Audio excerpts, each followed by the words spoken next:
अस्सलाम वालेकुम। बोल न्यूज़ में खुशामदीद। मैं हूँ गौहर। इशरात हेडलाइंस आपने जानी। बुलेटिन का आगाज़ करें। सबसे पहले आपको बताएं, बड़ी समाअत बड़ा केस। सुप्रीम कोर्ट में सुन्नी इत्तेहाद काउंसिल की मखसूस नशिस्तों से मुताल्लिक केस की समाअत जारी है। दरख्वास्त गुजार के वकील मखदूम अली खान ने दलाइल का आगाज़ कर दिया। कहा कि सुन्नी इत्तेहाद काउंसिल ने दावा किया था कि आज़ाद अरकान ने इसमें शमूलियत इख्तियार की। तमाम फोरम पर सुन्नी इत्तेहाद काउंसिल ही फरीक थी, जबकि PTI किसी भी फोरम पर मखसूस नशिस्तों की दावेदार नहीं है। मजीद क्या तफसीलात हैं जुल्करनैन इकबाल से जानते हैं। जी जुल्करनैन। अली खान ने आज जब दलाइल का आगाज किया तो उनका नुक्ता ये था कि election commission, Peshawar high court और सुप्रीम कोर्ट में सुन्नी इत्तेहाद काउंसिल फरीक थी। सुन्नी इत्तेहाद काउंसिल ने ही फैसले के खिलाफ सुप्रीम कोर्ट में अपील की थी।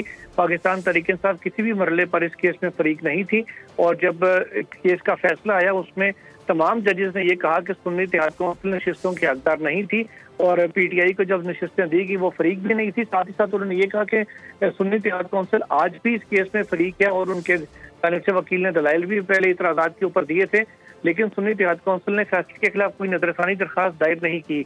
उनका कहना था कि PTI की तरफ से कमल शोजब ने अपनी पर्सनल कैपेसिटी में दरखास्त जरूर दायर की थी फरीक बनने की, लेकिन अदालत की जो अक्सरियती फैसला है उसमें भी कहा गया था कि वो उनका फरीक बनना इस मुकदमे में लाजमी नहीं है, लिहाजा उनकी दरखास्त निपटा दी गई थी।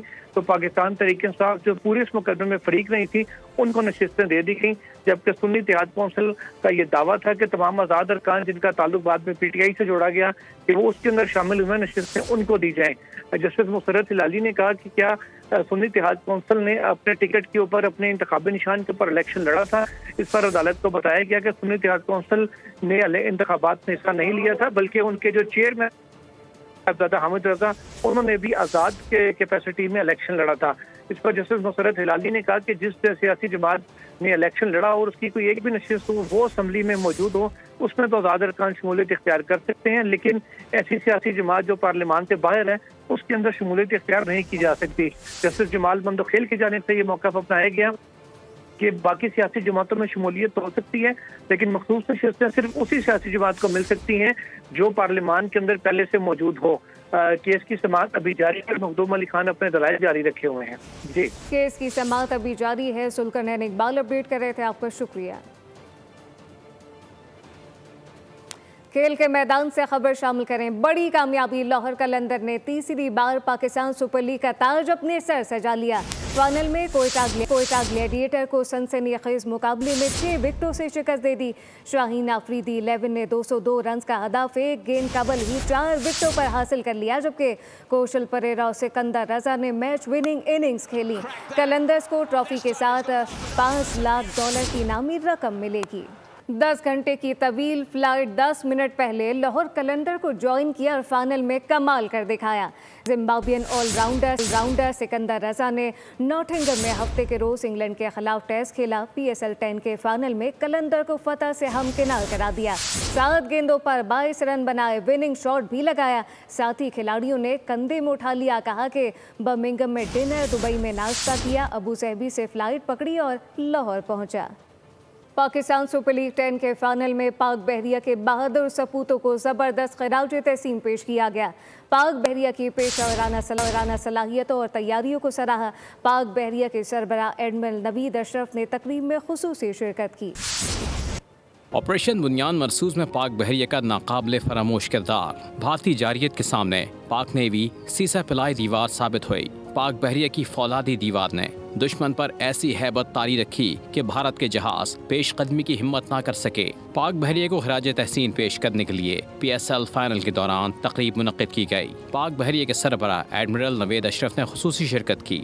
चेयरमैन PCB मोहसिन नकवी ने नेवल चीफ का खैर मकदम किया। मारूफ गुलकारों के बिल्ली नगमे, शायकीन का भरपूर जोश खरोश, हर तरफ कौमी परचमों की बहार। कज़ाफी स्टेडियम पाकिस्तान जिंदाबाद के नारों से गूंज उठा। पाक बहरिया से भरपूर यकजहती का इजहार, पेशा वाराना सलाहियतों और तैयारी जिंदा दिलाने लाहौर का जोश खरोश उरूज पर रहा। पाक भारत कशीदगी में तुर्किया की गैर मुतसलसल हिमायत पर पाकिस्तान मशकूर है।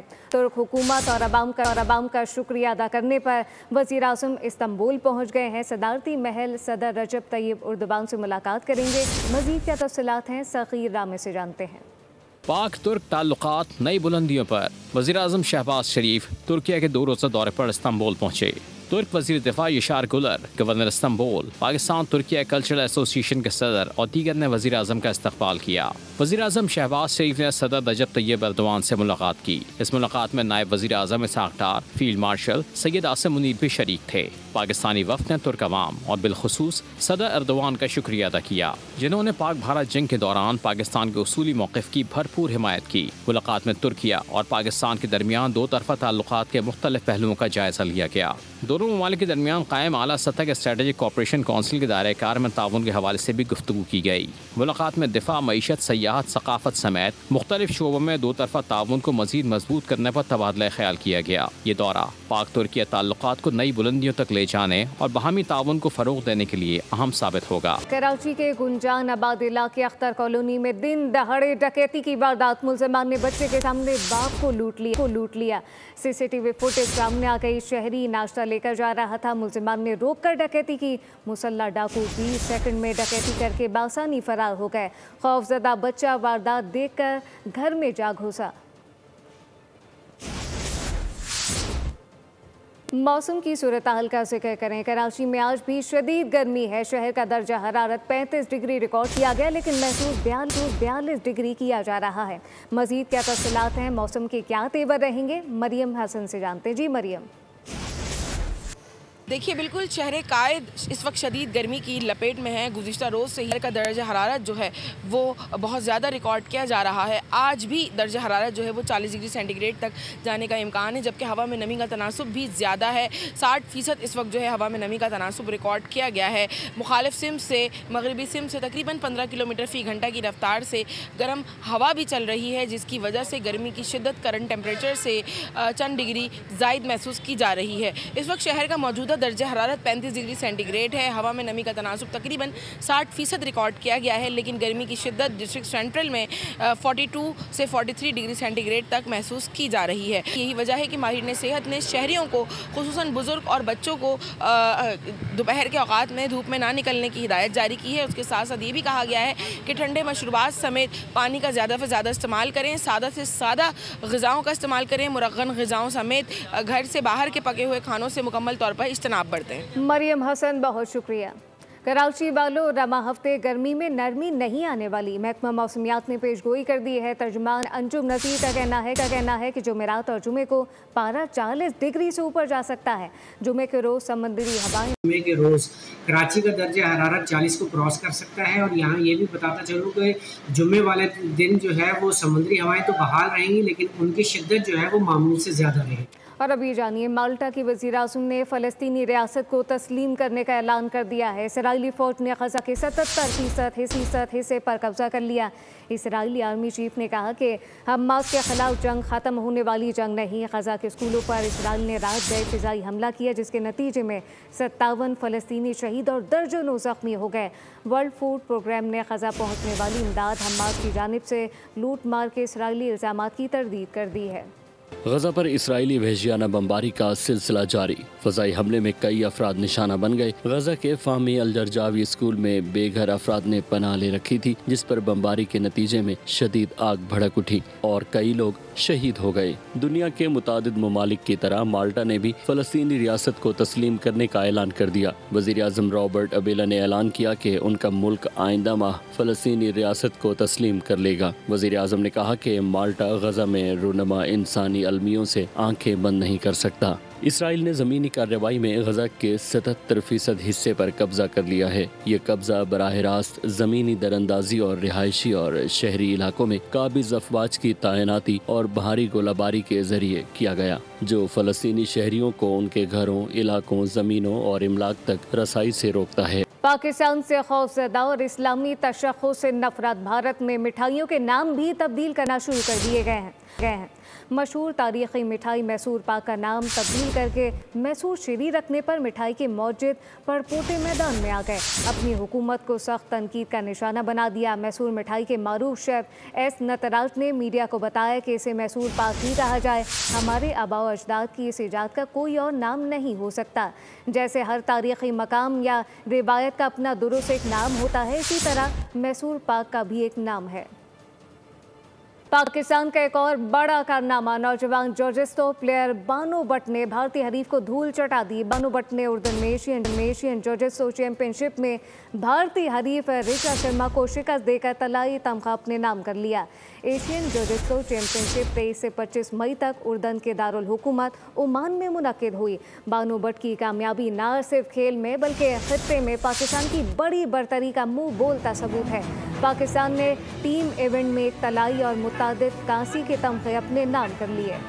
सफ़ेद शहजादा हुस्न, वकार और ताकत का हसीन इम्तिज़ाज जिसने देखा देखता रह गया। खूबसूरत और जाहो जलाल ऐसा कि लोग शाहकार देखकर हैरान रह गए। न्यू कराची की मवेशी मंडी में भी ऐसा ही समा देखने को मिला। व्यापारियों ने कहा कि इसके नाज नखरे भी निराले हैं। मज़ीद क्या तफसीलात हैं, क्या कुछ खाता है ये, खुरम गुलजार से जानते हैं। जी खुरम। जी बिल्कुल, शहर के बीचम बीच लगने वाली न्यू कराची की मवेशी मंडी में इस वक्त हम मौजूद हैं और यहाँ इंतहाई खूबसूरत जानवर हमने देखे हैं। एक भूरा जो है वो बैल यहाँ मौजूद है जिसका नाम गुल्लू रखा है भाई ने, और बता रहे हैं कि ये इन्होंने कराची शहर में ही इसी न्यू कराची के ही करीब एक बाड़ा है, वहाँ इन्होंने उसको पाला है। 5 साल से इस बच्चे को ये पाल रहे हैं जो कि अब इस कंडीशन में आ चुका है। कितनी मेहनत करी है और इसको अब कुर्बानी के लिए यहाँ फ़रोख्त करने के लिए लेकर आएँ? इसको हमने 5 साल से पाल लें, इसको सही है। इसकी डिमांड है हमारी 21 लाख रुपए, जहाँ कोशिश होगी फिर वहाँ तक के दे देंगे हम इसको। कितनी मेहनत की है इसके ऊपर, क्या है इसकी ग़िज़ा है, क्या खिलाते हैं इसको वंडा खिलाते हैं, फीट वंडा, रोटी टुकड़े, ये चीज़ें वेज़ें खिलाते हैं इसको, बादाम पिस्ते। बाकी की जो है ये इनके बारे में क्या है? पूरा इसकी क्या वज़न है, क्या कीमत रखी है आपने? इसके 10 लाख रुपए कीमत है भाई। इसको भी यही बादाम पिस्ते तेल दूध पिलाते थे हम लोग, घर में बाड़े में पाला हुआ इनको। शाम होते ही यहाँ पर ख़रीदारों का एक बड़ा हुजूम यहाँ पे लगता है। लोग देखने के लिए भी यहाँ पर आ रहे हैं, शौकीन तस्वीरें ही बना रहे हैं और ख़रीदार भी यहाँ पर। बहुत शुक्रिया। हैदराबाद में कुर्बानी का बैल भाग गया। बेकाबू बैल ने टक्करें मारकर 3 अफराद को जख्मी कर दिया। बछड़े ने 2 ठेले और एक मोटरसाइकिल को उलट दिया। बछड़ा पकड़ने वाले एक शख्स ने तालाब में कूदकर जान बचाई। बछड़ा खरीदने वाले इसके पीछे कई किलोमीटर तक भागते रहे। कई घंटे के बाद शहरियों ने बछड़े को काबू में किया। ये फुटेज में भी देखा जा सकता है बछड़ा बेकाबू हो गया है और किस तरह एक शख्स ने तालाब में कूदकर अपनी जान बचाई है। लेकिन काफ़ी ज़्यादा तकदो के बाद बछड़े को काबू भी किया गया। बछड़े को भागते हुए देखा जा सकता है। ये बेकाबू बछड़ा है जो कि अपने मालिक से भागकर बेकाबू हो गया। न्यूज़ बुलेटिन से फिलवक्त इतना ही। मज़ीद खबरों और अपडेट्स के लिए विजिट कीजिए हमारी वेबसाइट bolnews.com। आप देखते रहिए बोल न्यूज़। सब्सक्राइब करें और बेल दबाएं ताकि कोई खबर रह न जाए।